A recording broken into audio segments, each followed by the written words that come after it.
The Two and Out CFL podcast with Travis Currah and Sheldon Jones starts now. And joining the show now is number 30 in your programs, number 1 in our hearts, Stavros Katsantonis of the Hamilton Tiger Cats. Thanks for being here, Stavros. Yeah, thanks for having me. How's the off-season been? It feels long for us fans, but I'm sure it's now a dialed-in process for guys like you. How's it going with, I guess, what we're about 6 weeks away from training camp getting underway? Maybe 8 weeks, something like that? Yeah, I'm definitely counting down, but I'm just like you guys. Like I'm waiting for it to truly be warm outside. That's the biggest thing. Like, as much as the routine's dialed in, it's definitely hard to not, want to, obviously us here in Hamilton, we have, the benefit of having a great facility where, we're strength training every day in-house and, we got the beautiful field that's there. But unfortunately, when that beautiful field is covered with snow or it's minus 20 outside, you don't always get to take advantage of it. But, now it's been great. We're kind of getting back into more of our outdoor running, braving that Canadian cold of, hovering around the freezing temperatures. But, no, it's been a great off season. Definitely always dialed in. Like I always say, once you get to like about January, that's when kind of the routine really starts to kick in, strong, right? Like those first month and a half, first 2 months of the off season, once November hits, I think are really dedicated to just nursing the body back to health after a 21-week season, 18 games, 3 weeks to training camp, 2 preseason games, and then sort of rebuilding the mobility, the stretching, all that sort of stuff in that December month. And then once January comes, it's kind of like, all right, I'm ready to hit, the strength and conditioning program and hit the ground running. And then before you know it, like looking at the calendar and it's March 25th, like I did not.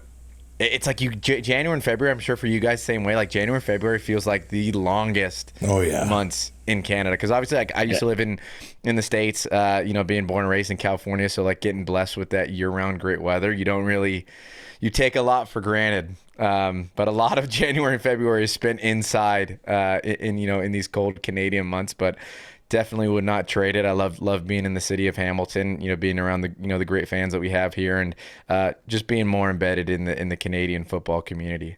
Even when I go to California, I notice the little things, like there's no potholes in the roads, really. The cars aren't really rusted up. Like the weather takes a toll on everything. Yeah, 100%. Is there a difference in the off season from a 29-year-old you versus a 23-year-old you? Man, no, I think honestly I've kept the off-season regimen pretty much the same since I got into the league. If anything, I've probably dialed it in a little bit more, and that's big hats off to our strength conditioning coach Marcellus Bowman, who's obviously former CFL player.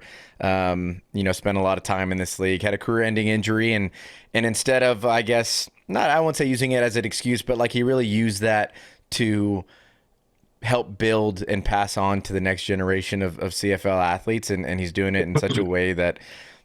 Just being dialed into the recovery, the maintenance, the, everything that goes into building you for that long CFL season, which, you don't really see, especially at the college level here in Canada where, we're only playing 8 games. And I think he really is dedicated into building the best athletes. And since 2023, when they hired him here, like I've been dialed in on his program, like always picking his brain on just different things, whether it's, hey, can I lose a couple pounds here? Can I gain a couple pounds? What are we targeting this off season? So I think for the most part it stayed like that. Like even my trainers back in Bakersfield, I was training, with Eric Mahankey, who's trained countless NFL guys, some NFL quarterbacks in Derek and David Carr, and even some of my training when I was living in Idaho for a little bit, with my guy Justin Maxwell, and all those guys were always preparing me, for those CFL seasons and getting me ready. But obviously, being here in Hamilton now, and being with Marcellus, being in-house, I think, again, it's just dialing it in to another level. And when you get to year 5, right, it's like, okay, well, you gotta continue, the biggest thing is the availability, right? And I'm sure you guys have heard the cliche, the best ability is availability. And I'm a firm believer in that. No matter how many plays you make, if you're not out there on the field, you're not gonna be able to make those plays. That devalues you in a way. So it's really just dialing into that more than ever. You know, I think this offseason I've been a little bit more dialed in on my nutrition than I ever have. Shedding a couple pounds of fat and trying to lean out a little bit and, you know, show off the abs a little bit. But yeah, just you know, trying to just always be more you know, engulfed in the game and you know, squeeze as much juice out of it as I can and play for as long as I can for sure. You talked about the next generation a little bit, and this weekend just happens to be the CFL Combine in Edmonton. You took part in that in 2019. What was your mindset going into that, and what advice would you give to a player taking part this weekend? Man, it feels like so long ago. Like, that doesn't feel like I was talking about it with I think who was I talking to? One of our coaches, actually I was talking with Ryan Jansen from the CFL, because I was part of the CFL mentorship program, and I was there at the Invitational Combine, just, you know, helping out, doing some things, learning stuff, and, you know, I was sitting there talking with Ryan Jansen, who, you know, is, you know, one of our great guys that works at the league, and I was like, man, can you believe, like, I think it was at that point like 7 years ago was or 6 years ago was like my, you know, CFL Combine debut, you know, what you want to call it. It's crazy how time flies. But yeah, I think for me going into that, like, it was obviously, you know, coming off a, you know, a great 4 years at UBC and, you know, getting all the, you know, winning the national championship, getting all the accolades that I did there. That was kind of like the, you know, wrapping the bow on the present, right? Like, just showing that, okay, I have all the film, I have all this, but like showing on field that, you know, I have the measurables that translate at the next level. And I mean, it's different, right? Because I'm not the biggest guy. Like, I'm not a 6'3", you know, 4'4" type of guy. You know, I always say I'm 5'10", 5'9", is what I've started to embrace. I think 5'9" is what my combine measurable was, like 188 pounds. So it was really just like, okay, how can I show, you know, my abilities out there? And the biggest thing I think that I focused on, obviously aside from, you know, those on-field tests, but for us was doing those, like the one-on-ones, like the in-gear, sort of like real football reps. Because, like, at the end of the day, I know, yeah, straight line speed is great and all these other, you know, measurables, the bench press, the vertical jump, like, those are all great. But all these scouts, when they're there, like, they want to see how do you move in pads, right? Because you could run a 4.4, you know, in the 40, but if you can't run a route right, or if you don't look comfortable in your back pedal, right, like, the scouts will be able to see right through that, and that'll affect kind of your draft grade at the end of the day. So for me, it was like, okay, like, I know my testing numbers might not be like, you know, jump off the paper right at you, but I know once I got on the field and I got the football gear on, like, I knew I could hang with the best of them, right? So that was kind of my biggest focus. And I know now, like, they've kind of tweaked the combine format a little bit. They get to do 7-on-7, you know, full kind of practice installs and stuff like that. So I wish I got to be a part of that, because, like, for me, I think being able to show off, like, my football IQ at that time, and just, you know, obviously the skelly part and you know, those full team drills are always fun to be a part of, because you get to work in a team setting and work with other guys of different skill sets and kind of show that part of your game as well. So I wish I could be a part of that. But my advice to those guys would just be like, you know, don't get so hung up on your numbers that it gets you down for the stuff that really matters at the end of the day, right? That on-field performance is what, you know, those coaches are going to want to see. And then, so I tell everybody this every year, like, whether you're Canadian or American, like, special teams. If you're not locked into that and you're not willing to be, you know, raise your hand and be the first man up in those drills, whether it's at the combine or in training camp, you know, you're not going to last very long in this league, because there's a lot of great players in this league that have obviously earned their spots, rightfully so, but a lot of them started out on special teams and had to earn their way on the roster that way before they got their chance on offense or defense, right? So that's always my biggest thing to those guys is, okay, like, be first in those drills and, you know, give your all in those, right? Show off your energy in that, show off what you're capable of, because that's going to be your way on the roster right away. So you were born in California, but your dad, he won a Vanier Cup with the Dinos. So yep. I guess he would have been a big part of you taking your football journey to Canada. Was there much resistance? You're like, well, I don't want to be like Dad, you know? Or were you like, let's go for it? I always say he's the single reason why I'm playing football in Canada and why I'm even in the CFL. Like, obviously the Canadian citizenship aside, you know, that's obviously earned me the right to get drafted and all that. But, like, if it wasn't for my dad, I would not have ever come up to Canada, I would have walked down at the University of Washington, done a preferred walk-on. I'm sure their pocketbook wouldn't have liked that so much with how much, school costs and stuff like that. But my goal was just, always to go D1 and try to earn my scholarship, and, had a preferred walk-on offer there coming out of high school. And that's where my sights were set. And I mean, as far as kind of what I knew about Canada, like the most I knew was obviously always seeing my dad's national championship ring. So I knew about the University of Calgary. I knew about St. Mary's because that's who they played in the Van A Cup back in 1988. And that was kind of about it. Like I knew a little bit about UBC because like I had traveled up to Canada to see family, like some summers in Edmonton, Kelowna, some winters as well, which were not very nice. But the snow is always fun to just see as a California kid. But yeah, like I just didn't really know a whole lot. And like from the CFL standpoint, my dad owned a sports bar, and I always tell people the story. Like the first CFL game I ever watched, I think was 2014. My senior. I think it was either the start of my senior year in high school or would have been during my senior season of high school football. So like that fall. And it's the Hamilton Ticats versus the Montreal Alouettes East final, or East semifinal, one of the two. I think it was East final, if I'm not mistaken. And like Brandon Banks, who played at Bakersfield College, so I kind of knew about him, but I didn't know he was in the CFL. I just knew him from playing Madden, and he was on the Washington team. So we're watching that game, just sitting at the bar, and my dad's like, "Oh yeah, check out the CFL game." And mind you, my dad, like, born and raised Canadian, played junior football, grew up in Edmonton, was a huge, Edmonton fan, and did a training camp with them in 1983, with Warren Moon was there, Matt Dunnigan, and just barely didn't make the cut. But that was kind of my only time I'd ever watched CFL football. So like that's kind of, so like basically my knowledge of Canadian football was like the Hamilton Ticats, Montreal Alouettes, University of Calgary, and SMU, right, coming into my senior year of high school. So from there, it was like probably about January, February, and my dad was just like, "Hey, like, would you ever go up and, play in Canada?" And I think at this time, like, he was always keeping tabs on some of his, alumni, the alma mater in Calgary, and had seen that, Blake Nill was moving over to UBC, and that was kind of making, national headlines on the sports side.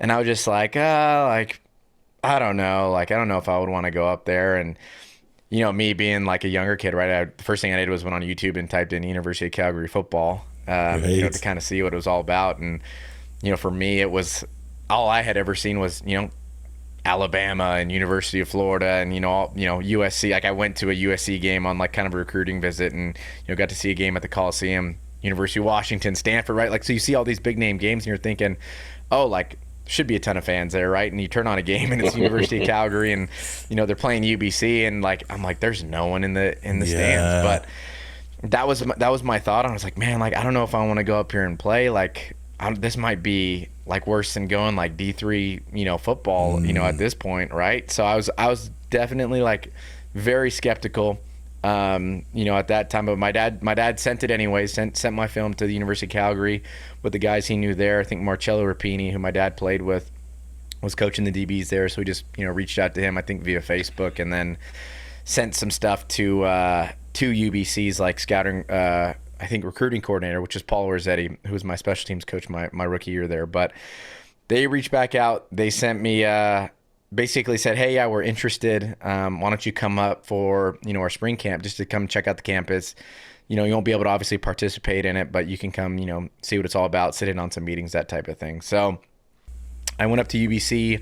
I think that spring of 2015. It was probably March or April. So we're getting close to graduating, like having to make a decision, right? And was up on the UBC campus. It was beautiful. Like anyone that has ever been out to Vancouver knows, like that is probably one of the most beautiful university campuses, and obviously Canada, if not probably the world.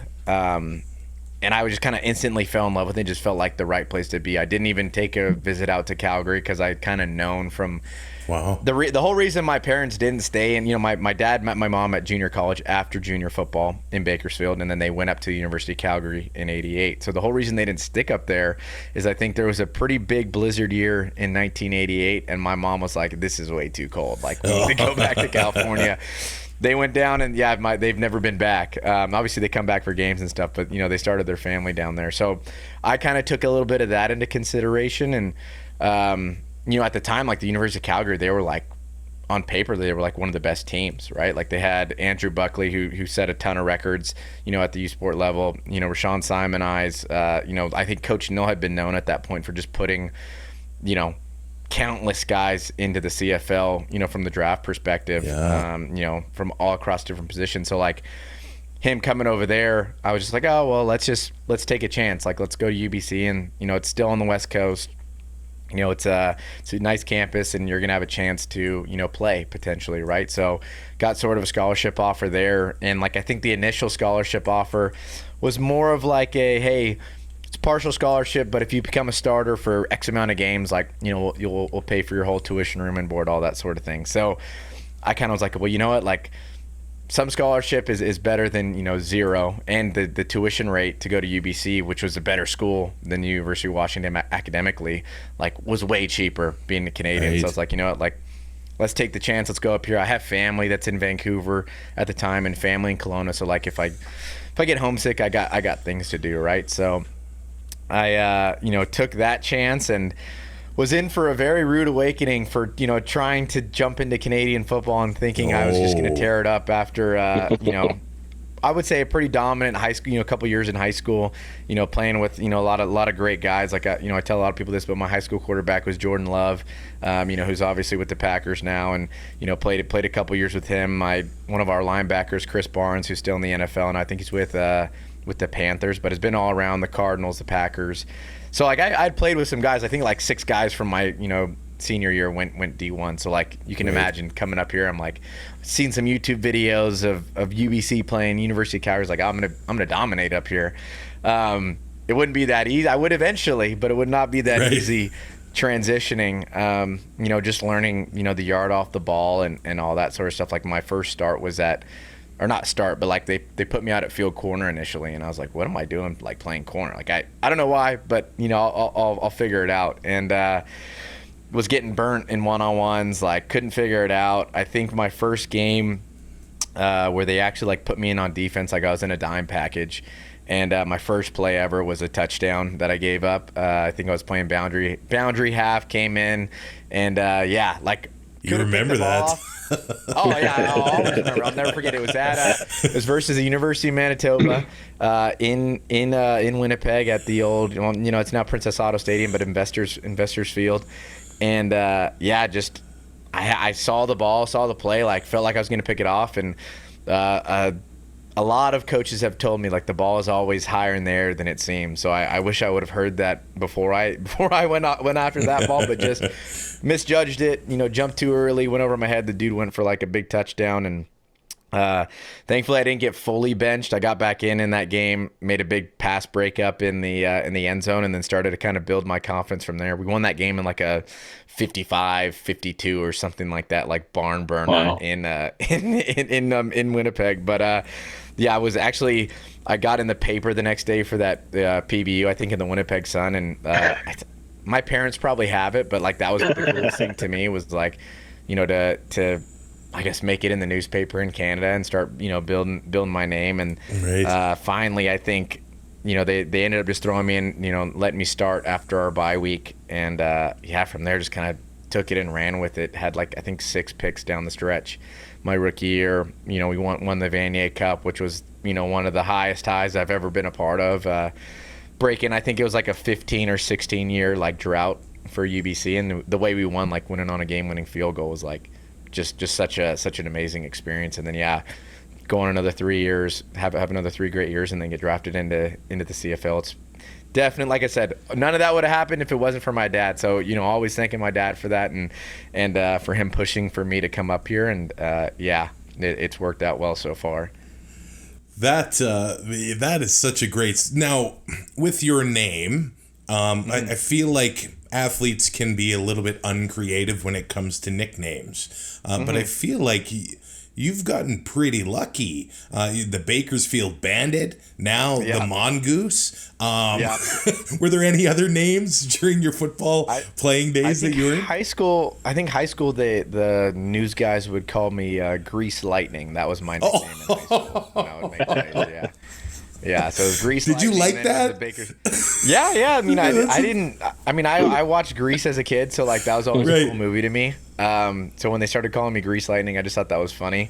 Some of my friends always growing up, like some of my really close friends, they used to call me Zeus. That was my young. I think that was one of my first nicknames. Well, not my first. My mom gave me the nickname Chubby as a kid. That's what she still calls me to this day. I was a chubby kid. But yeah, there's always been nicknames. I don't think I've ever given myself one, but you definitely get stuck with what you get stuck with at the end of the day.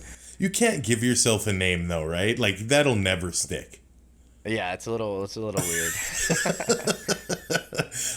Now there was a bit of a break between you playing U Sports and CFL. There was a learning experience for you in there with the year-long suspension. Also, the pandemic. Did that break help? Like your start of the CFL career, as probably difficult it was at that time? Right. Yeah, man. Like, I think I always look back on that 2019 year and it was like such a tough year for me. Like, obviously, like from a physical standpoint, mental standpoint, emotional, spiritual, all that sort of stuff. And like, going back, it was like, one of the biggest mistakes probably I made in my life. Like just not being a smart athlete and taking, I guess, more ownership on like what I was putting in my body and like just really focusing on that. But like once it happened, it was like, okay, well, you just went from, I think it was literally like a couple days before the draft is when I found out. And I literally went from like the highest high of like, okay, I'm about to get drafted, like fulfill my dream of being a pro football player. And then like getting the call like, hey, you're getting suspended for a year. Like you can't play in the CFL. You have to wait until next year to play. And it was just like, oh man, like it was a big toll. And I was in some tough places though. I would say the first 2 or 3 months of that time, like I just couldn't figure out like my path of where I was going to go. Right. Cause like in that moment, I'm just like, am I going to actually be able to play pro football next year? And what's going to happen? There's so many unknowns. Like I might not even get drafted in that next year. Right. Like there's so many variables that go into it, so many outcomes that could happen. And I think in that moment, I was just like, you know what, like I just need to put kind of one foot in front of the other and just work out and just see what happens on the other side. And I was actually fortunate enough to, during that season in Bakersfield, I was living back home just with my wife and our mother-in-law at that time. And, through the place I was working out at, I think it was Currah Elite at the time. And, our trainer, Eric Mahankey, who was training me there, was working out with him daily. But, David and Derek Carr were obviously the guys that were running it. And their oldest brother, I think Darren's the oldest, I believe. And he was coaching at Bakersfield Christian High School. And so is Dave. Obviously, he's retired at this point. So, I was talking to Eric about it. And I was like, hey, should I reach out to him and just be like, hey, can I coach? And just at least do something rather than nothing, like be around football, right? So I called Darren up and I was just like, hey, like, this is my situation. This is what I'm going through right now. Like, can I coach? Can I be a part of like this team and just give back a little bit? And he's like, yeah, sure. Like, you can come out every day. Like, I can't pay you any money, but it's just on you. You don't have to come every day. Do it, come be a part of it, right? So I was like, yeah, sign me up. I showed up every single day, tried to impact those kids as much as I could, give back, and just sort of the obviously the next generation, right? Those are the next kids that are coming up. So just trying to give back my knowledge and help them out. I think I practiced with them some days, like just to stay in shape. Like I was playing, my coaches the coaches now probably wouldn't have liked it, because obviously you leave yourself up for injury, but I was literally playing like scout team safety for them. Oh, wow. Help keep myself in shape and then, just help their quarterback, our young quarterback, just make reads and different things like that. And I would play scout offense too, just to like, give them a look, but also just help out on that coaching side. And we actually, again, this has nothing to do with me because I was just helping out, but, the team ended up going on to, we won a section championship and a state championship that year in California. And, one of the guys, Ben Urosic, who, went to Stanford, he's in the NFL now with the Vikings. So I think just to be able to be around those kids and kind of give back to them in that way and just, just be a part of that, I think really helped fill the void of the CFL season. Like, I was watching CFL games every single week, because obviously I had a lot of friends that, got drafted that were in the league, and watched every game that year, from the start of the season all the way to the Grey Cup. And, that season definitely helped me. And then fast forward to 2020, COVID's obviously in its infancy of, what we knew about it then. And kind of had like a little draft party with just my close family, and I actually had streamed it on YouTube, which is where a lot of people were watching it down in the States. And was kind of told like, oh yeah, you're gonna get drafted, just didn't know where or when.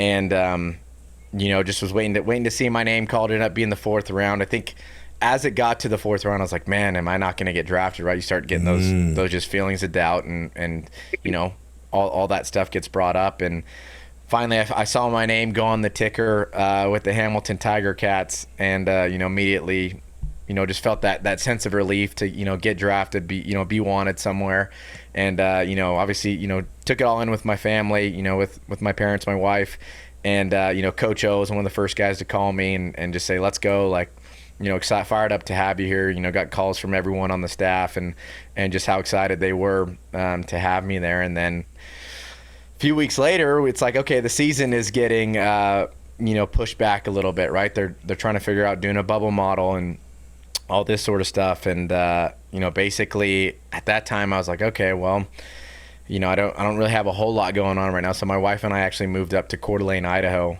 It was just probably about 2 hours south of the British Columbia Alberta border. Silverwood theme park. I went as a kid. Yeah, there you go, right there, right in that neck of the woods. So we had some family friends that were up there during COVID. We moved up there, or we visited up there, just kind of fell in love with it. And we're like, well, it's COVID, the whole world shut down. Like, we're not really doing anything. Like, let's just move up here and see what happens. So moved up to the Lake City. About 30 days later after that, and I think it was about August when we had our next call, or like late July, where they're just like, hey, the CFL's canceling the season. There's going to be no football this year. And I think that part definitely hit home again for me, because I'm just like, man, like, I already had a year out of football, and now like I got to have 2 years out of football, and who knows if COVID's going to go away, if we're ever going to play again, right? Like, it's like there's just all these things going on that you just don't know what's going to happen, right? So just kept training, kept working, just chipping away day by day. And then before I knew it, it was like, I think late May or early May, when they're like, hey, the season's going to start. However, it's going to be pushed back into August. It's going to be a shortened season, all this jazz. You got to do a 2-week quarantine, and all the kind of restrictions that were in place for us as players. So I was like, okay, whatever. Like, I don't even care. Like, I just want to play football at this point. Like, I'll do whatever it takes. So I actually came out, I came out to BC. I stayed with one of our alumni at UBC, just to knock out like my 2-week quarantine, because technically you had to be in Canada or in the Hamilton area to be like not subject to the 2-week quarantine that all the players who were flying in. So I was like, all right, I'll go out early June. I'll quarantine for 2 weeks in BC, and then I'll drive out to Hamilton, get there by the timeline. That way I can still train all the way up until training camp starts, right? So what a drive. Did that quarantine. Yeah. Myself and my former UBC teammate / Hamilton Tiger-Cat teammate Marcus Davis and I drove all the way from Vancouver with in my Ford Expedition. I don't have it anymore. I sold it. It was a 2004 Ford Expedition, and we towed his car out there. My dog was out on the ride with us, so we got the full summer Canadian experience driving cross country, and it was one of the most breathtaking, beautiful drives that I've ever taken in my life. Being able to start in Vancouver and go through kind of that mountain landscape that you see where they filmed Rambo, in that interior BC. Right at Hope.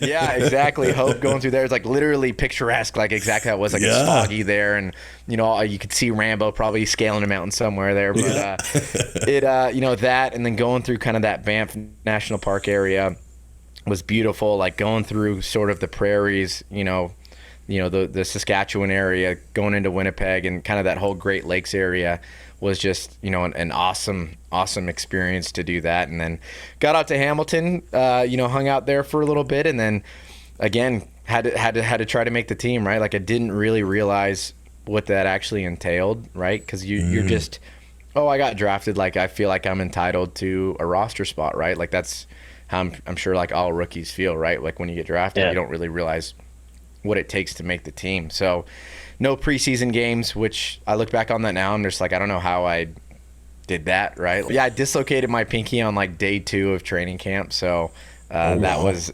I mean, it's a hand, so it's like not really, it's not like it was preventing me, but like still, it's like, okay, I'm back in football and like I'm already getting injured, right? So it was a pretty quick training camp. You know, I think 2.5, 3 weeks, and then we were playing in Winnipeg, and I think I barely made the roster by like, you know, one or two guys. Like I remember Sean Burke, our GM at the time, had emailed me and was like, or had messaged me and said, "Hey, you made the team. We're going out week 1 in Winnipeg.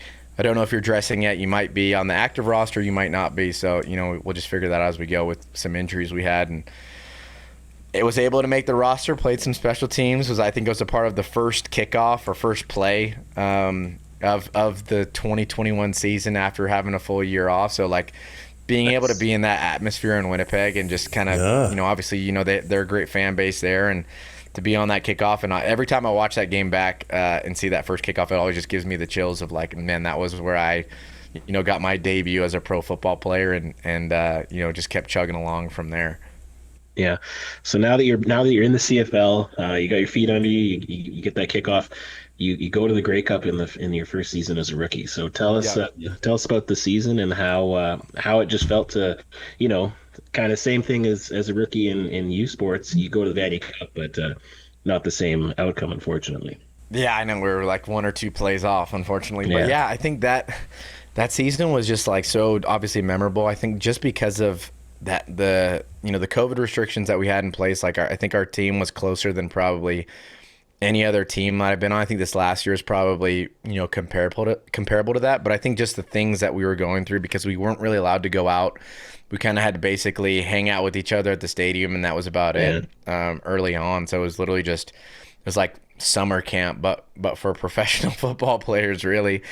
So yeah, it was just a huge learning experience, right? Like, you know, just having to be teaching myself how to be a pro, and then obviously, you know, learning from the vets that were there, and just kind of taking that day by day and trying to prove why I belonged and earn that respect of my teammates. And yeah, down the stretch, like obviously I was mainly a special team, or not mainly, I was a special teams player the entire season.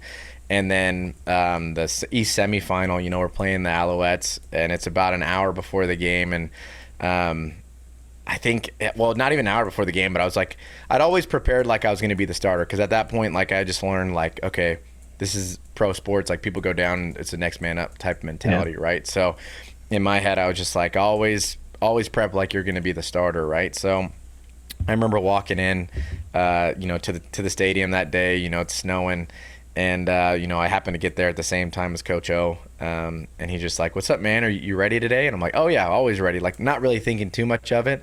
And then about an hour before the game, you know, I forget who came up to me exactly, probably one of the players, because, you know, the coaches don't, you know, they're not really in the locker room too much, but they're just like, "Hey, Ciante Evans can't go today. Like, you're starting at free safety. You know, Tunde's moving to field half, so like, you know, let's roll. Like, franchise is counting on you, right? Like, that type of thing." So I was just like, all right, well, I'm ready. Like, I've prepared for this. I'm just going to go out there and do my thing. And obviously had a great support system of teammates out there, you know, Cam Kelly, Tunde, Cariel Brooks, Jamal Roll, you know, so many great guys out there that helped that, you know, Simone Lawrence, right? You play with a guy like that who's, you know, a Hall of Fame player in our league, a veteran, you know, just Jovan Santos. Like, I could go down the line of all the great players on that defense and the coaching staff. But yeah, I got my first career interception that game on Trevor Harris. So and that was at a point where I don't think Trevor was really getting the respect that he deserved, you know, because he had kind of been bouncing around. And then now you look at,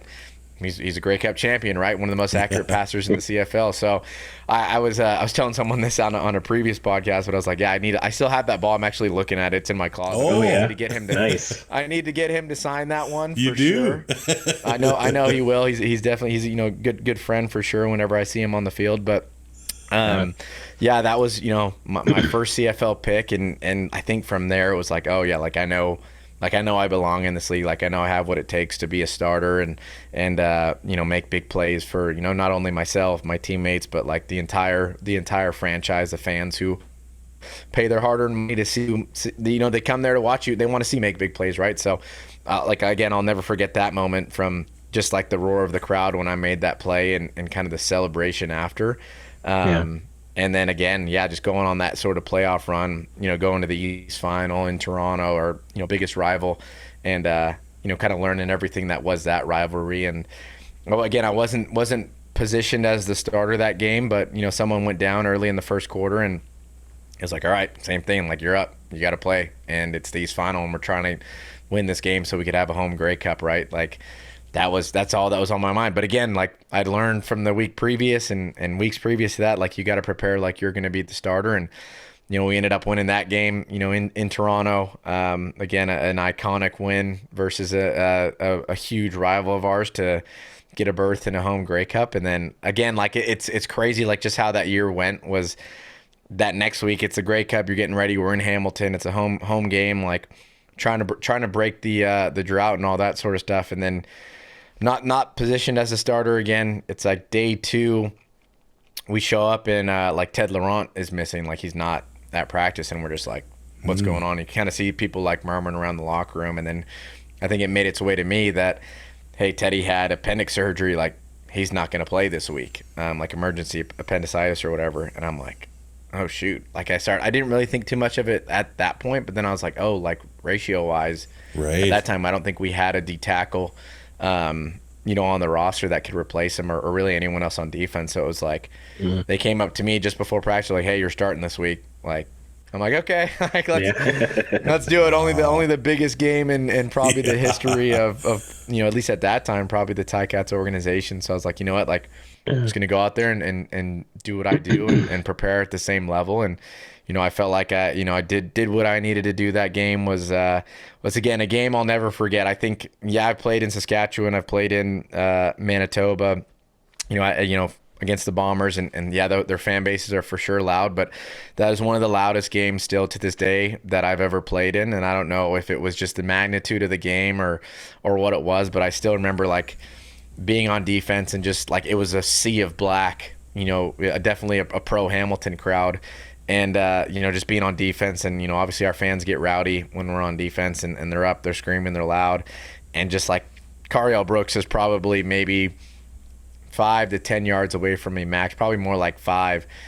And I'm like yelling at the top of my lungs trying to get his attention, and he's not even like, he can't even hear me, right? So like, like I'll never forget that. Obviously, it wasn't the the result that we wanted, but I mean that's football at the end of the day, right? Like there's always going to be a winner and a loser, and it's a game of inches, and sometimes you're on the short end of that, right? Like even going back to my college days at UBC, it's like I was on the other end of that, right? Like we won a game-winning field goal where a team didn't have a chance to come back or have any deciding factor in it. And then, unfortunately on this end, I was just on the other side where it's a tipped interception and you have no rebuttal on that point. So it was definitely a memorable rookie season. Like I said, a lot of great learning experiences and learning moments. But when I look back on it to see like how I even made it through 2 years of not playing football and being able to make the roster and have the impact that I did, it's like definitely a testament to kind of, my faith and who I am, the work ethic that I put in and just trusting in the process that, everything was going to work out. And like I said, even that second year off football, like I was like, man, am I ever going to be a pro athlete? Like that went through my head, definitely every other week just because how everything was going. But yeah, it was a whirlwind of I'll call it 3 years for sure. That's awesome. So you were talking about playing primarily special teams and then having to switch into that role as a starter. So what about special teams and starting on defense? Like, tell me about the energy there. Like, what's the difference between the amount of energy you actually have to like expel during the games and stuff like that? Yeah, man, like special teams, I always tell people this, and obviously those that play specials kind of know, but it is like an absolute, obviously, defense and offense, it's more scripted, I would say, right? Like you kind of see the controlled chaos play out a little bit more. Special teams is like the exact opposite. It's like a car crash every play. Like everyone's out there fighting, right? Because like at the end of the day, like if you're out there on special teams, like you're fighting for your spot on the roster, and like you're one play away. You know, your leash is so short. You know, if you miss a block, you take a penalty. If you miss a tackle, right? Like you don't have too many mistakes like you do when you're on defense or offense. Or like if you forget the play on offense, you run the wrong route, you can kind of get away with it. If you drop the ball, okay, you're gonna get there. You're gonna have a few more mistakes before you get pulled. But like special teams is cutthroat, right? And there's a demand for a certain way and a certain intensity that you have to have, when you're playing. And I think that's what I had to learn like very quickly was like, all right, you have to go to like a whole new level when you're playing special teams, because like you're fighting for your job out there, right? And you're fighting against another guy who's also fighting for his job, right? So it's just like it's a hard battle. You got guys flying in from nowhere. And I think at that point, I don't think the rule had just changed yet where you could like block back. So like you had to keep your head on a swivel too. Yeah. But yeah, it's just like I said, it's a brutal part of the game. I think that's where, and I mean, I don't know if the studies actually show that, but I think that's where a lot of the injuries in the game happen, just because of how free flowing it is and the speeds that guys are running at, right? So yeah, I was just having that mindset of like, okay, I gotta be a dog out there. Like I gotta, and not to say that I don't have this when I'm out there on defense, but like it's definitely different. Like, when you're backpedaling and you're dissecting a play, like no one's running right at you trying to hit you in that moment, right? So it's a little bit different from that, and vice versa for guys that are on offense, right? Like if you're running a route, like for the most part, no one's coming to hit you right away until you get the ball. But like if you're taking off as a gunner on punt, like that guy may not block you right in front of you, but they may set you up to get, side hit from the side, depending on how their special teams is down up, or you might get double teamed, right? So there's just so many variables that go into that, it's always nothing but respect for anyone that plays teams, and especially in this league, because it's so valuable with, you have, crazy punt returns in this game, crazy kick returns, big hits on kickoffs, on punts, block punts, right? Like it just the special teams up here is so dynamic. Every play is returned, right? There's no fair catch, so you have to return every single ball. And some of the crafty returners will lose 10, 15 yards to get around that corner because they have that speed to take it up the sideline, and you don't really see that anywhere else, right? Like how many other leagues can you see like a guy like, should you look at, for example, I think Fletcher or Mario Alford, Chandler Worthy, like all these returners that, Janarian Grant, who'll lose like 15 or 20 yards just to get that corner, right? And sometimes it'll work out and they'll take the touchdown, for 70 yards. Trey Vavel, right? Like new guys every year that are coming to the league and showing what they got. So it is it's a cutthroat part of the industry, and you have to be at a high level every single play, and you have to battle through a lot of pain, a lot of injuries, because the moment, like I said earlier, the moment that you don't, you're not out there on the field, it's like out of sight, out of mind, right? And the next guy's out there to take your spot. What's always blown my mind about the CFL is the amount of roster turnover that happens, but Labor Day still rolls around, and the Ticats and the Argos still hate each other. The Calgary and Edmonton, Saskatchewan, Winnipeg. Is there like a class when you arrive in Hamilton and you're like, we got a rich history of defenders here. Angelo Mosca, Joe Montford. We'll talk about Simone, and saying it is a mindset in the Steel City. We do not like the Argos. You need to play with this intensity fast or you're gone. It's amazing how that history throughout 100 and some odd years continues with these organizations. And it looks like, you're black and gold. You hit hard like those old Ticat defenders, so you fit right in.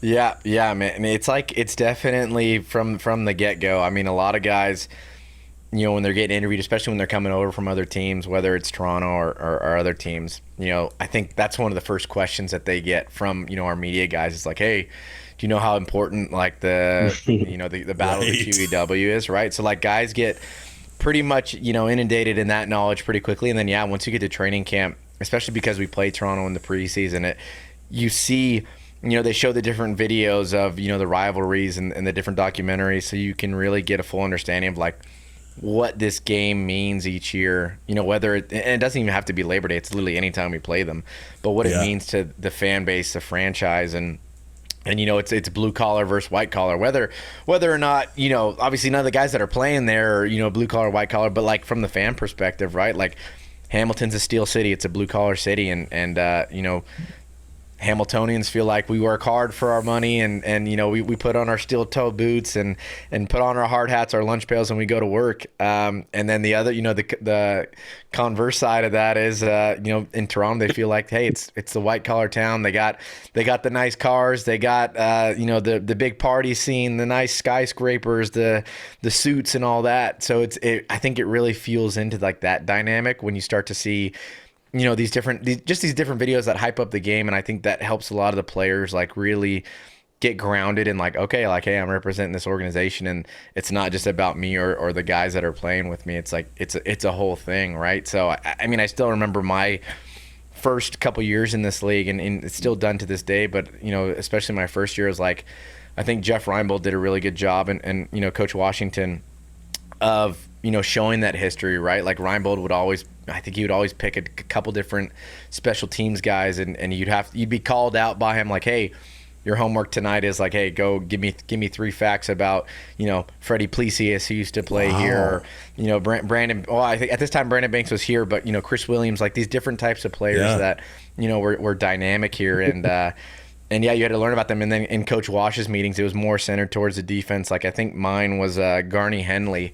That I had to come back with, a guy who I've been fortunate enough to meet, and obviously a legend in this city as well. Just had his jersey number retired, all-time Ticat interception leader. Played both ways, played 15 seasons, but it's like you start to see those type of guys when you do the history check, and how many great cups Garney Henley played in. The Angelo Moscas obviously is one of the biggest names in the organization, and the Simone Lawrences, right? Like there's so many guys that are brought up to us, I think, in those meetings early on. And I think that establishes, especially on defense, like just the identity of, Hamilton is a defensive town, right? Like I think that goes without saying that there's so many great defensive players, obviously great offensive players that have played here, but like Hamilton, I think, is known for like its smash mouth, like we're going to hit you type defense, right? And then you see that with a guy like, I was fortunate enough to play with Simone and see the type of grit that he brought to the game, the nastiness, and while it may not be everybody's cup of tea, it's like that was just part of his game, right? And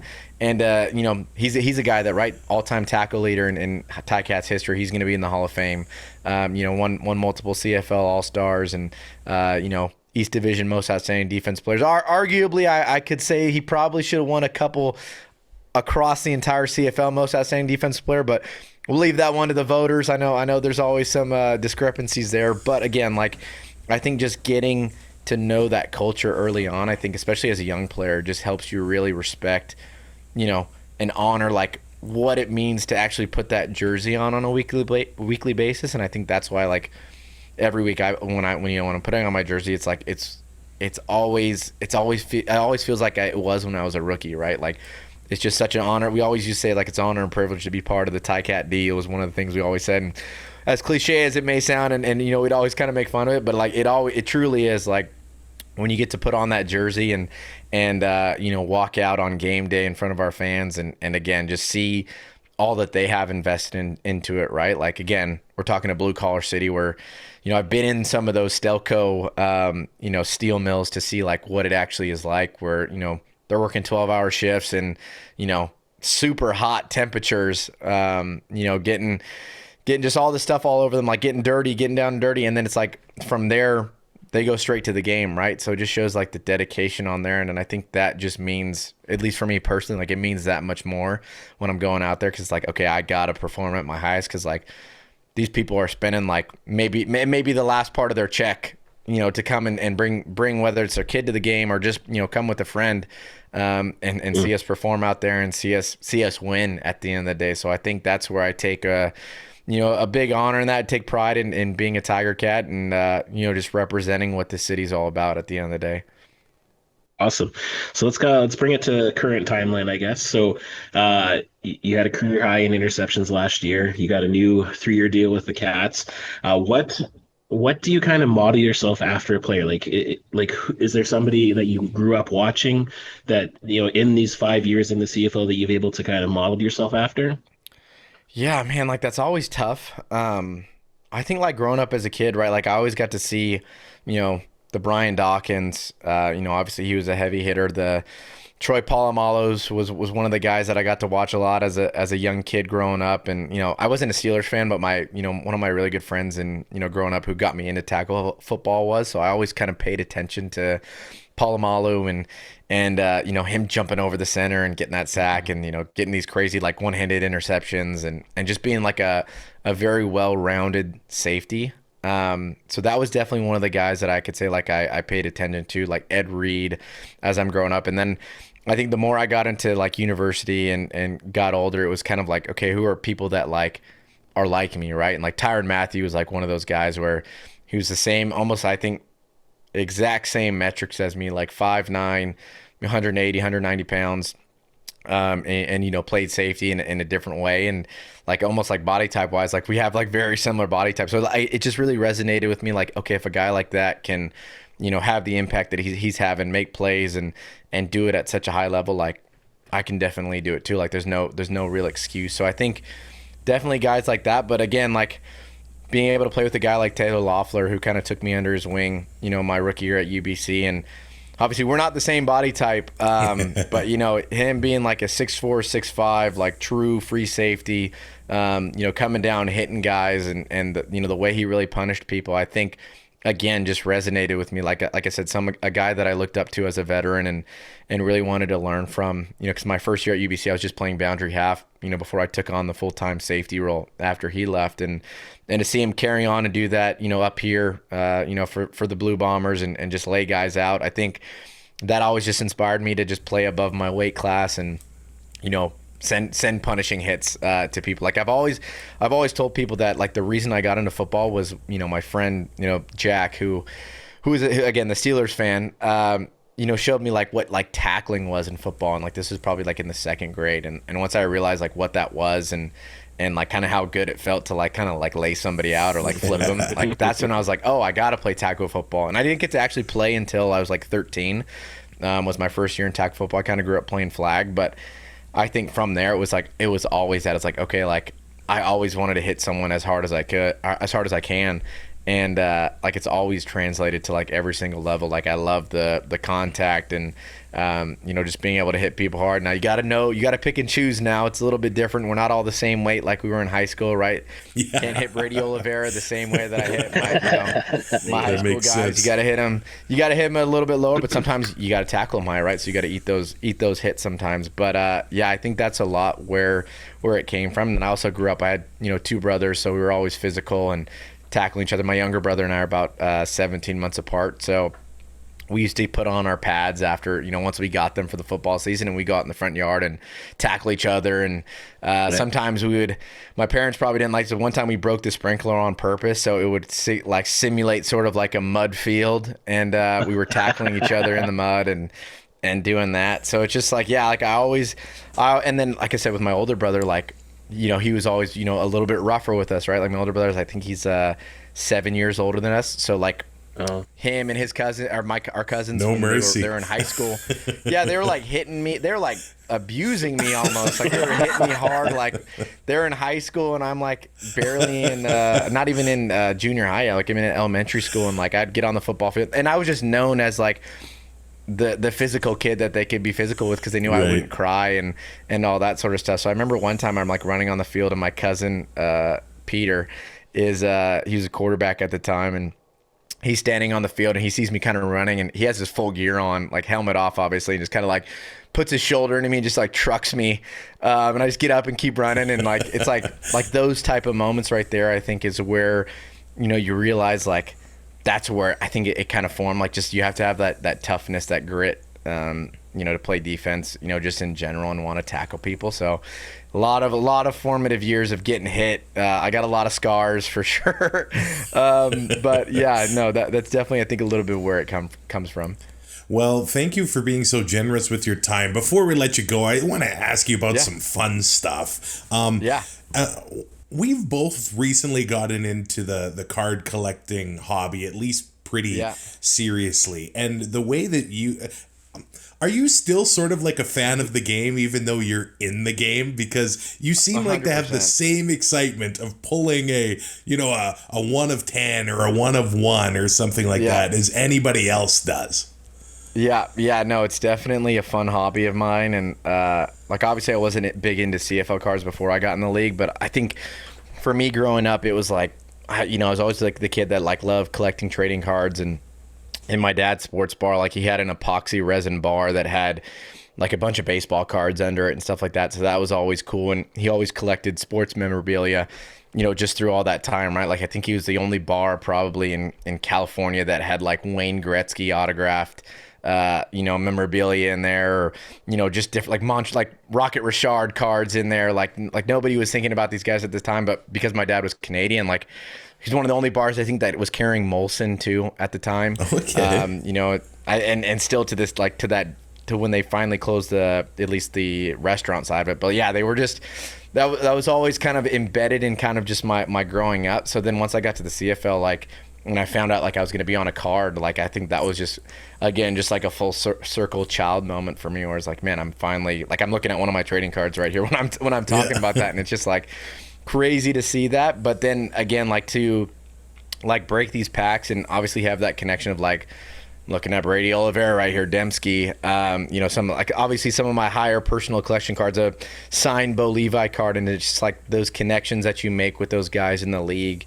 And obviously the respect I have for them, I think that just adds into it as well, because it's like, oh, I pulled these cards, like I actually know this guy, right? Like I play against him, and he's made plays, I've made plays, and I think that continues to build that, and Upper Deck's been great to kind of send me some packs here and there to sort of break, and again just grow that side of it too, especially for the young kids like in our game. Like we were at a CFL PA kids camp last week, and Upper Deck was there kind of filming some stuff, and then one of the guys came up to me, he opened up his bag, and he was like, one of the film guys from Upper Deck, and he was like, hey, I got a bunch of these cards. Do you want to take these, like, and keep them? I was like, no, like, let's give these out to all the kids. Nice. And I think that's kind of like what he wanted to do too. So I was like, there's probably like 80 packs in there. I started like kind of giving to like our PA guys that were there and players, and started handing out. These kids are like, it's a frenzy. Like they all want cards. They're opening them. They're having some of the guys sign them that are in them that are there. And I think being able to see it grow on that end, right, from like the young kid standpoint, to show them like, hey, this is a cool thing. Like it's really cool to play in the CFL, and that side of it is definitely a little bit of a micro hobby passion of mine. Yeah, it's been fun. Travis got me into it. I found a couple cool pulls. I got this okay, the Hardrick jersey. Hardrick. I got an auto patch too. I haven't been lucky enough to get any Stavros autos or patches yet, but hopefully one day. Hopefully I got this cool. I got your Trevor Harris right here too. Oh, there you go. Auto, so yeah, there's some fun. Actually, a little salt in the wounds, I guess. We got some pretty cool. Travis got some pretty cool Trevor Harris Grey Cup cards that were. Okay, there we go. The game day moment cards that Upper Deck does online. Yeah. My first, I buy the Trevor Harris game day moment Grey Cup, and I got the gold parallel. So you gotta love it. I'm hanging on to that. I want to get him to sign that one eventually. I gotta work. I don't have it on me. I got that patch. I gotta get him to. Oh yeah, there's some really nice cards. Do you go for the singles, or all of yours pulled out of packs? All out of packs. I don't think I buy my personal one singles, obviously, because I don't break every single one. I have I'm actually looking at like a stack. I'm secretly monopolizing all my patch autos from like the. Oh, you are. Yeah. So don't tell too many people that, or else they'll start raising the prices on me. But I think I have 1, 2, 3, 4, 5, 6, 7, 8, 9. Oh, cool. I have like 15 of my patch autos. So are collectors cool, or if they know it's you buying your own card, they have the leverage? Yeah, they're usually pretty good. Like they don't. I mean, a couple of them, like I've traded them like some of my game used, like gloves and stuff, and they're like, yeah, we'll send you this one, and they end up sending me a couple more cards. So like, I think the community is awesome in that standpoint. But yeah, sometimes they'll be like, hey, lads, like this is how much it is for this card. I'm like, yeah, sweet, like I'll pay for it, whatever. But yeah, it's cool to kind of collect those, and then again, like anytime someone pulls one in some of those communities, like they'll tag me and be like, hey, look what I just got. I'm like, oh, that's a sweet card. Like, you know, and sometimes I'll let them live. Like I won't hit them up to buy it. But, yeah, it's cool. I was actually, Upper Deck was doing some more like promotional material, and one of the questions they asked is like, what would be like one moment you'd want to have on a card? And it's funny you mentioned the Trevor Harris one, but it was like, I literally said my game day moment would be, one of them was like I had a one-handed pick. I don't know if you guys remember this in Saskatchewan in 2023. So I said that was one of them, but I think the ultimate one would be, you know, raising the Grey Cup and having that, you know, kind of forever dated on a card. And you know, that's what I'm working towards for this 2026 season with me and my great friends on the team. And really looking forward to it this year for sure.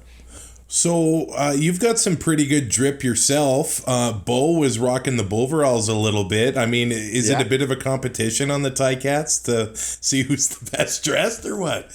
Oh man, I don't know. There's some guys that we can't compete with, but you know, the Bo one is it's always funny. Like Bo and I have become really good friends since he came here in 2023, like golfing together, and just, you know, kind of picking his brain from like a veteran standpoint. And actually, it was funny because like that COVID year when he was still in Calgary, he actually came down and was training with I think Matt Nichols, who was you know, still in Winnipeg, but he was living in that, you know, Eastern Washington area and just happened to be with the same trainer. So when I first met him there, obviously I had known who he was when I was in college, and was like, yeah, he's, you know, one of the top quarterbacks in the league, that type of thing.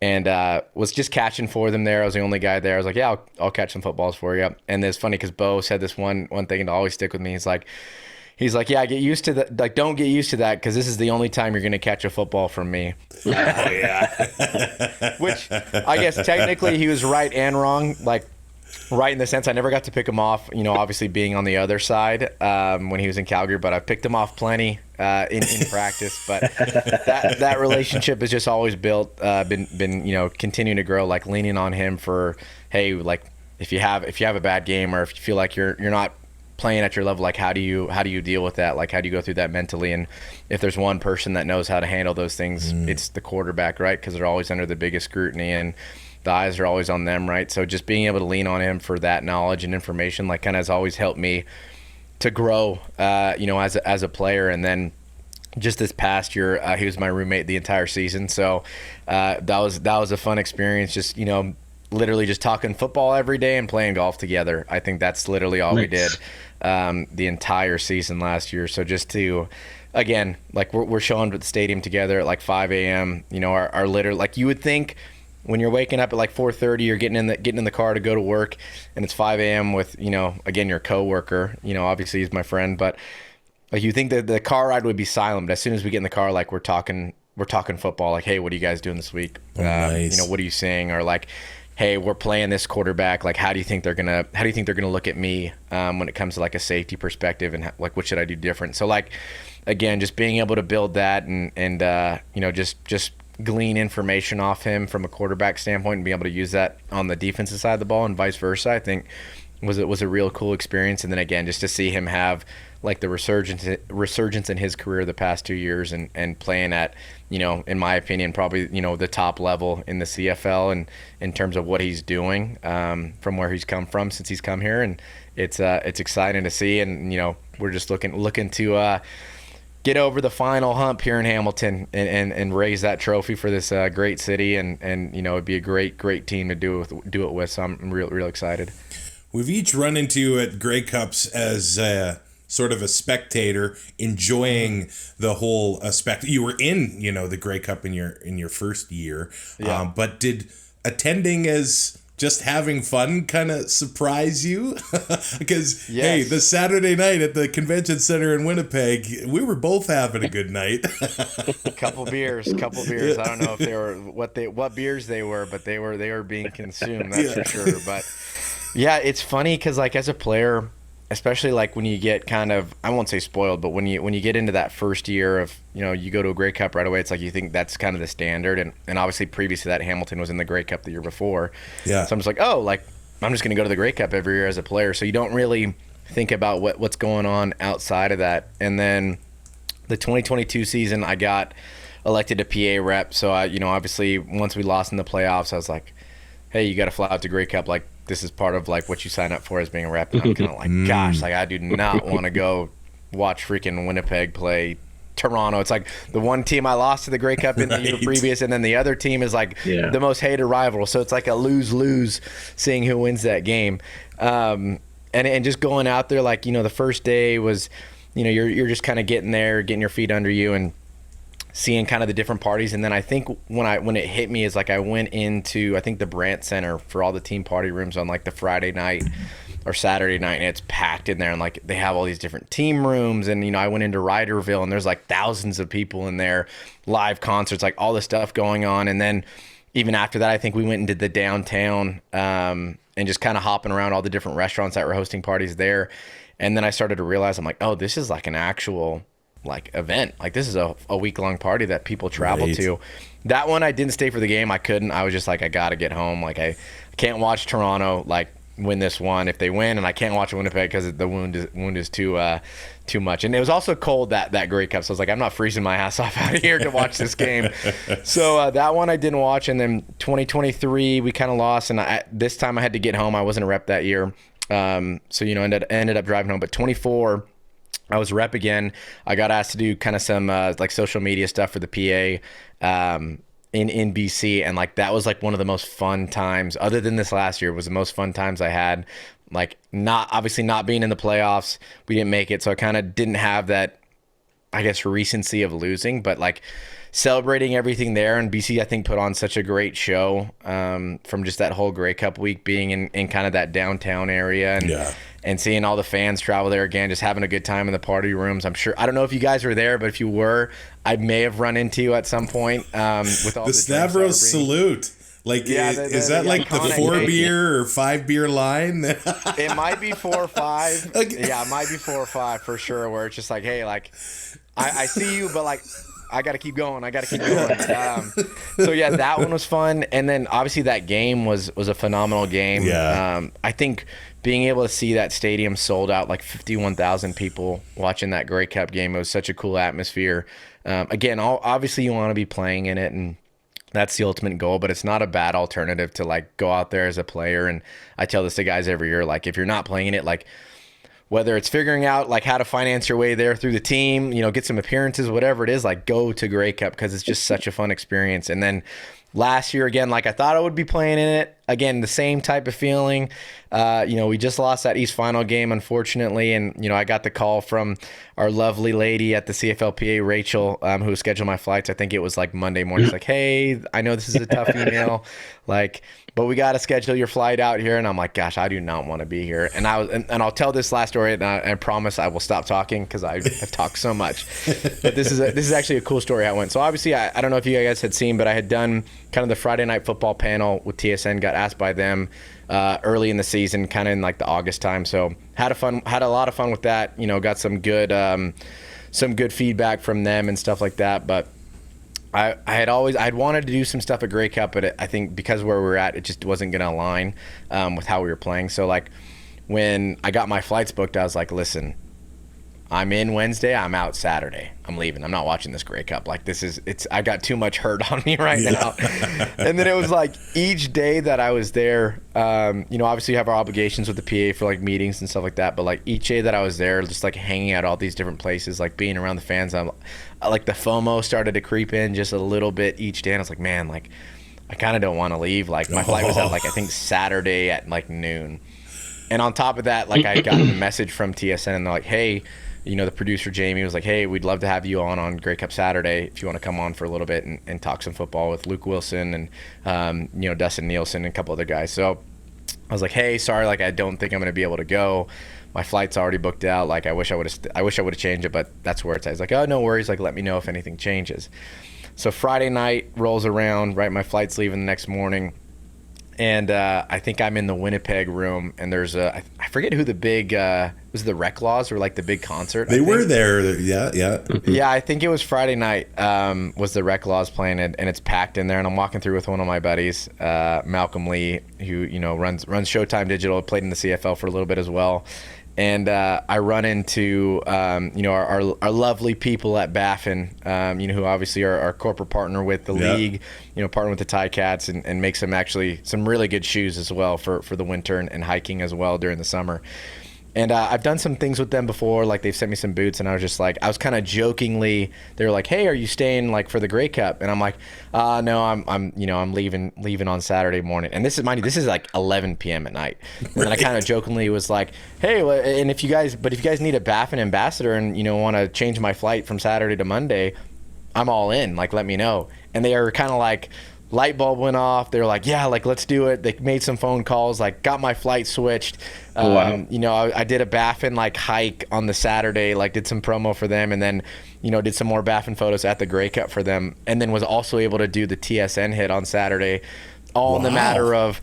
At that time, that may have been the salute stop time. I was very deep on the drinks at that point, but they hooked it up. They took care of me. Kept your toes warm on game day, yeah. Yeah, like my hotel had ended with the CFLPA on Saturday, so they even got me a new hotel with the league. I got moved in. Oh, wow. I think the Westin had a beautiful room there. Nice. Got invited to the CFL partner party, which was pretty cool. Just to again just get access to just these cool things that you wouldn't normally have. But I think just again that FOMO, I know for moving forward that okay, just suck it up, book your flight out on the Monday morning, and by Saturday you'll be good to go. But yeah, I got to do the TSN deal, got to watch the Grey Cup, and obviously ran into you guys there on the concourse. But it was an amazing game to watch in person, and just couldn't be more thankful to be like in position to like be in those sort of opportunities, like be in the rooms with those people, and then for them to even like I said, a huge shout out to Baffin and for them taking care of me that weekend and just making it all happen at the end of the day, because it was definitely a fun extension to the trip for sure. That's awesome. All right, so we'll wrap it up here, but I just got one last question for you, kind of. You briefly mentioned it earlier about taking part in the CFL's mentorship program, and also you got recently elected to the CFLPA executive board. So just talk us through how those programs are working and goals for like maybe staying involved in the game after you're done playing. Yeah. I think, the CFL mentorship program, I think it's just so great. Like just the fact that they made sure that they brought it back, like it was a priority for obviously us as the PA.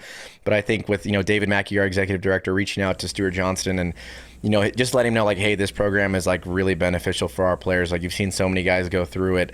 Larry Dean, who's now in the front office with the Riders, Jake Thomas, who recently got hired with the Blue Bombers. And he just, let him like, hey, this is a great program. Like if there's any way to bring it back, like this is something that's needed. And Stuart was all on board and they made it happen. And I think for me, I was kind of talking to, I think I did a news article on this. They just kind of asked me the similar thing. And I was just like, in years previous when I had seen it, I was just like, it's just not the time for me to do this. And this year I kind of said the same thing. I was like, it's just not the time for me to do this. And then I started to think about it and I was like, man, like you never know when it can be your last play in football. And not that I'm worried about, I want to play, don't get me wrong, I want to play 5 to 10 years if I could, like, right? Like that's the ultimate goal. Like if I could play a Garney Henley career, play 15 years, and wrap it up then, like that's the goal, right? Mm-hmm. But just in knowing that like any play could be your last play, I think for me it was like, just apply to it and see what happens. Like there's always things that you can learn. There's always it's never a bad time to network with the people in the league, the people on different teams and staffs. So I applied, got interviewed for it. They selected me for that program along with a strong group of guys, Jeremiah Masoli, Retta Cramdy, Bryce Bell, Landon Rice, Flo, who's also got elected as onto the executive board as well, and then Jack Kassar. But I think just being able to be a part of that group, see like how the league operates from a bird's eye view and just all the different departments that go into running the business, I think was very eye-opening and a great learning experience. And then kind of to see, the team side of it too, like when we were out there at the Invitational Combine and just kind of bump shoulders with, the Coach O'Shea's, the Pinball Clemens, all these great names that are in our league that, were former players and now are on the other side. I think is just kind of like an invaluable experience. And for me, I think I can't see myself not playing football. And, in one of the articles I said I feel like I have a PhD in football because of how long I've been playing. I was actually corrected by my former defense coordinator, Pat Tracy.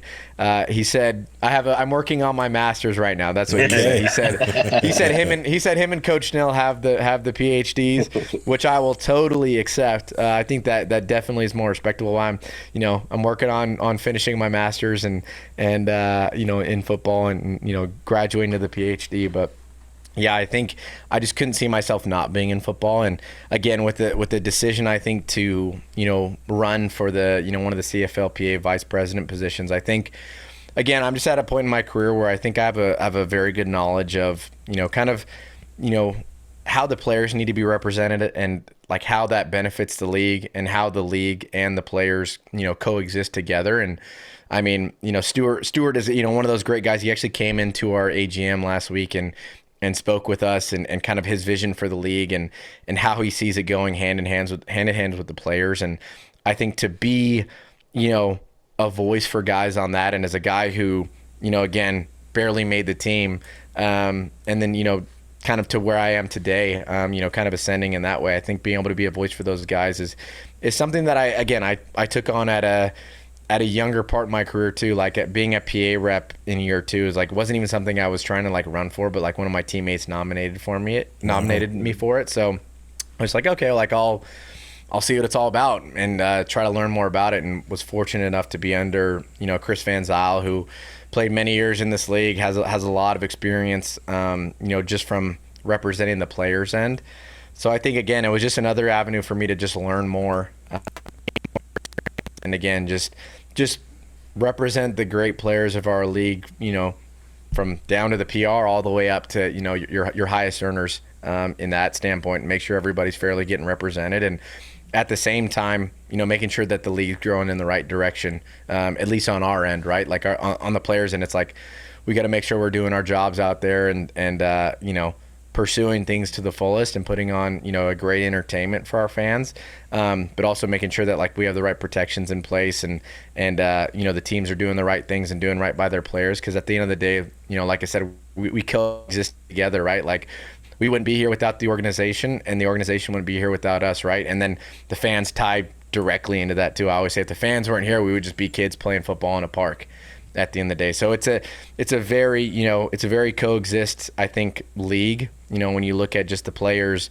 the clubs and the league itself. And I think everyone wants to see it grow in that, that right direction. And I think that's a little bit of the reason why I decided to run for that position.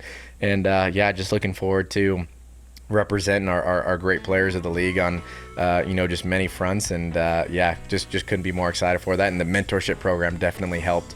Just help me learn some different things and again, just build that network, build that business acumen and continue staying around football. Well, Stavros, thanks for being so generous with your time. Thanks for being so candid. I don't know if the next time you get an interception or a fumble recovery, if you could throw a salute out there. The salute in Saskatchewan this year. Okay. At the game. Yeah, we'll do that. We'll give you one. We'll give you one. Yeah. There we go. Thanks for doing this. Yeah, appreciate you guys. The Two and Out CFL podcast is written, produced, and hosted by Travis Currah and co-hosted by Sheldon Jones. Subscribe to Two and Out on all major podcast platforms and YouTube to keep up to date with future shows.